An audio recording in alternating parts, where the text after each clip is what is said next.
I'm holding up an invisible piece of paper. If you could read this, it would say, Terry Gilliam, me.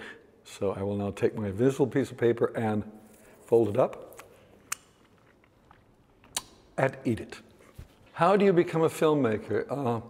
Well, in my case, it was quite easy. I graduated from college wanting to be a filmmaker. I went to New York, became an editor of a magazine, came to London, became part of a group called Monty Python, and people foolishly gave the group money to make a movie, and Terry Jones, one of the other Pythons, and myself raised our hands and said, only people named Terry can direct this movie, and we were the only two in the group that were named Terry, and so we directed the film Monty Python and the Holy Grail, and our names went up on the screen and said directed by, and at that point I was a film director.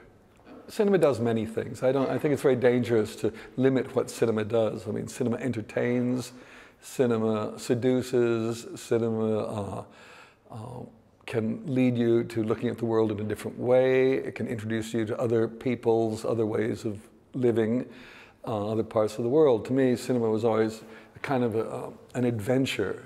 When I was younger and started watching foreign films, it made me want to travel, to learn more about the world. I realized I was very parochial in my thinking. I was American in that rather big country, but it's a very closed country in many ways.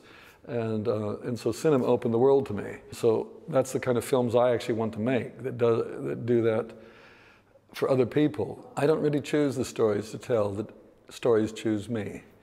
I become a victim of stories, whether they've been written by somebody else as a book, or whether they've been a script by somebody else, or just a story that enters my brain and won't let me go until I put it on film. There's an interesting thing. Everybody wants to be a film director. They all think movie making is going to be fun and easy and joyous. I find it difficult and painful, and I'm living proof that filmmaking can be really miserable and difficult. I think you've got to be either possessed or obsessed. It's not something you just do lightly. There are far, far better ways of living your life than being a film director. So it feels to me that you've really got to want to say something and have something worth saying. Unfortunately, most films don't fall into those categories.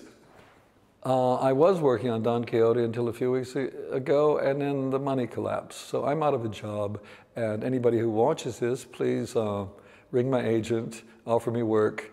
It's very lonely out there when you're a filmmaker without a film.